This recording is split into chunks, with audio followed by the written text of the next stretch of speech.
Good evening, my name is Emily and we are with 100% Proof. Tonight here at the end for Steve Lawler's Harlem Nights. It's a very special night tonight, it's his 5th year here and we're going to go inside and find out what's going on.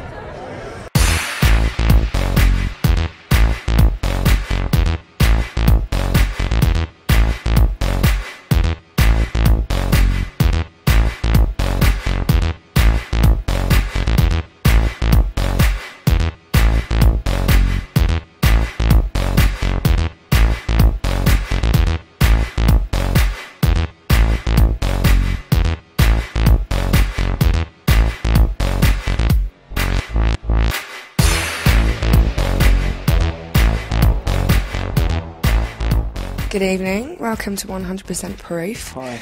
Tonight we have Steve Lawler. Firstly, I'd like to ask you a little bit about tonight. This is your night, Harlem Nights, at the end. Your 5th year. Tell me why you started it in January, if that's allowed. I've actually no idea. It's just sheer coincidence. I don't know. I mean, when I first started it out, I kind of...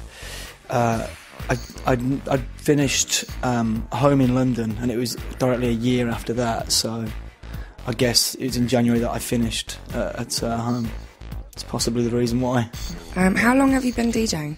Well, I started DJing when I was 16, and it was mainly just to my friends and house parties, and then as soon as I sort of hit 17 I started doing illegal parties myself because I was still too young to play in clubs, and it did actually matter then as well, so I had to do my own parties. But professionally I'd say for at least probably 12 years, 10, 12 years, something like that. Because you did the under the arches, is it, or under the bridge illegal parties? Yeah, well that was it. I mean the first ever illegal party that I did was underneath a motorway bridge. And it was just for some friends, and then friends told friends, and that kind of thing spread, and I did like 6 or 7 of them, but by the third one that I did there was like 700 people turning up. So I used to get arrested as well, and I used to actually get arrested for doing them, and luckily because I was under 18 I wasn't, you know, severely nicked. I got away with it, you know, as being a minor, but that kind of sort of spurred me on, and from that I sort of turned professional, because from there I went to Ibiza and started DJing in Ibiza, and people that heard about these parties came and invited me to their clubs in Coventry, and then I started getting paid, so that's when it became professional. I started earning money from it. That's a bonus. You used to hear the tunnel's on, the tunnel's on. Yeah, I mean we used to do convoys. We used to have my friends in cars would go down to a pub that was close to the event, to the tunnel, and meet like 10 or 20 cars and then convoy them back to the venue and off again, and that would go on all night until early hours in the morning. Like we're going to do tonight with a little bit of luck. A 5-hour set. Yeah. Have you got any stories for us where you're going to go on this little mission tonight at all? Well, Harlem Nights is usually, you know, the first couple of hours I keep it really deep and just groove the room out, and then sort of see what feels right. I mean, there has been times when I've kept it really deep all night because it's needed that, or it's been okay to do that, and sometimes I'll verge into a little bit of techno, or I don't know, it just depends. I mean, I've got about 20 hours of music in my bag, so it depends what I feel like or what the crowd feels like. I mean, it's all within the music that I love, but I could go harder or go deeper, or, you know, play some sexier sort of vocal stuff, or I don't really know, it just really depends.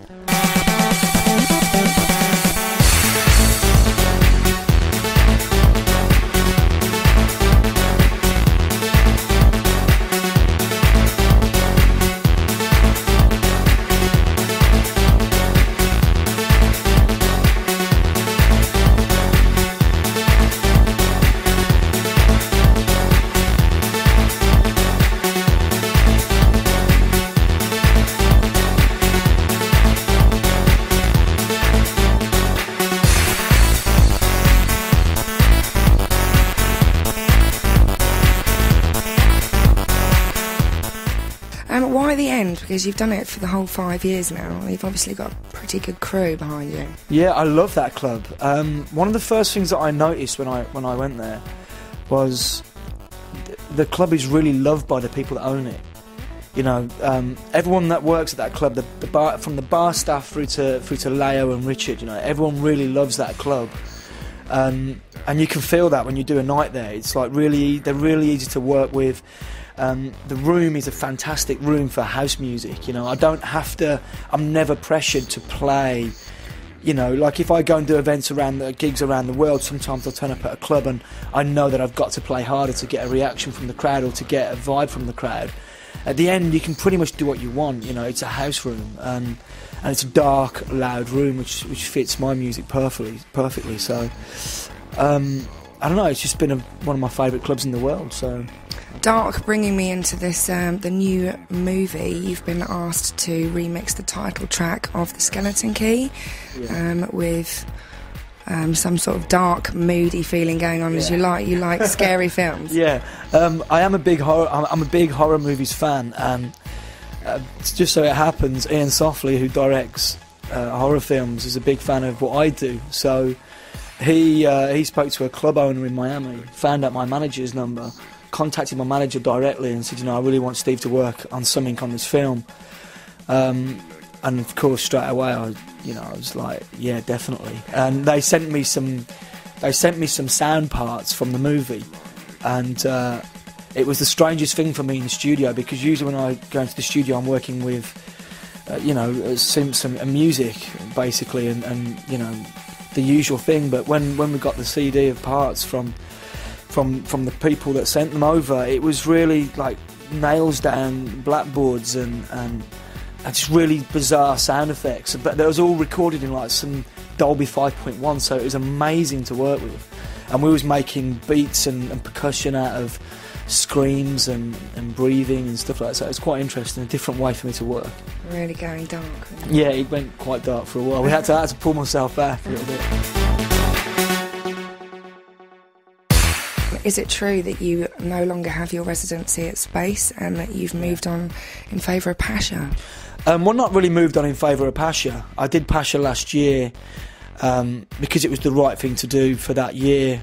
Previously, when Space changed, when the Terrace changed, I knew that I had to change something with it.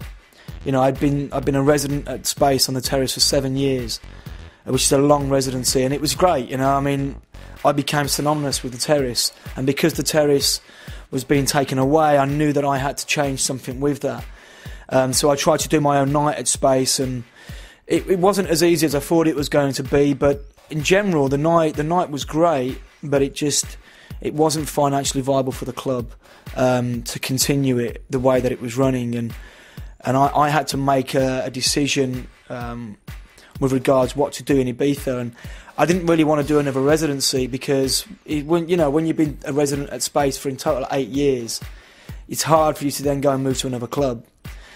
So I kind of just did 4 parties at Pasha last year. I did a couple of parties in the mountains, that kind of thing, just like sort of underground things, and just kept it really basic last year. You know, no stress. I actually lived on the island, did some production, and just, Pasha was an easy gig for me, working with Pete Tong, which, it's always nice to work with Pete, because, he takes things to a different level with the radio side of things. And this year I've decided to just go back to Ibiza as a guest, as a lot of DJs do, and do a couple of gigs at Amnesia, a couple of gigs at Pasha, a couple of gigs at Space, maybe 1 or 2 at DC10. So just spread it out to the best ones that I can find, and just do the right gigs for me. Because being a resident in Ibiza, I can't really go back and top what I already did, because Space really was, for quite a few years, it really was phenomenal. And I can't ever recreate that, so...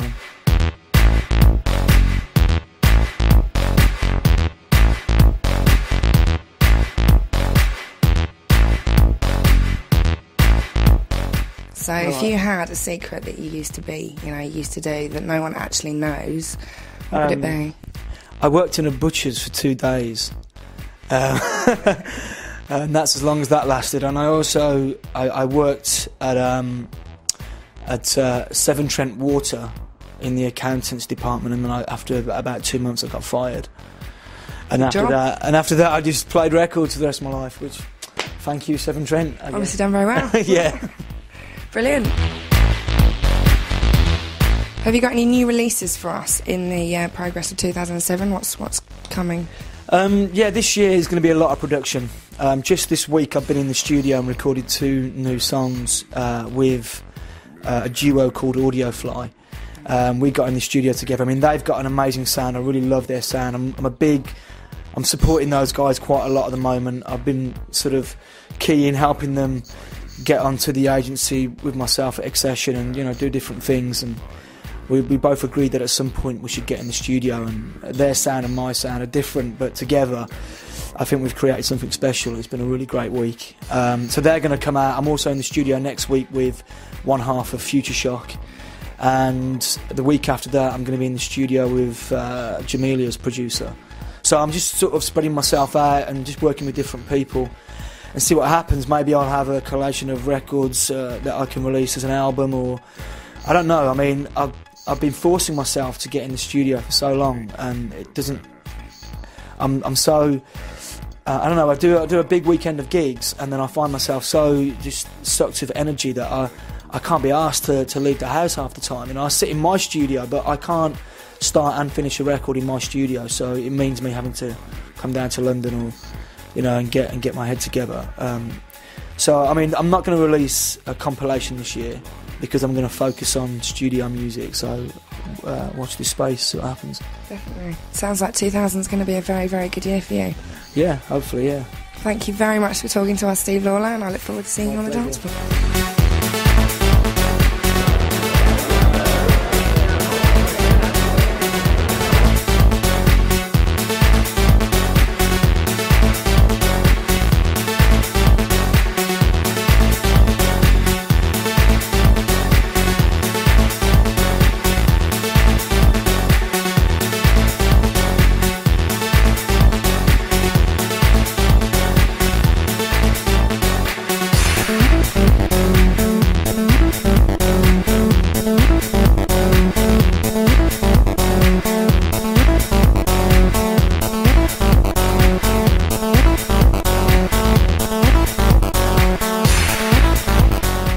Wow, what an amazing night. I'm sure you will agree. I hope you've enjoyed our second podcast, and we'll be back next week with more.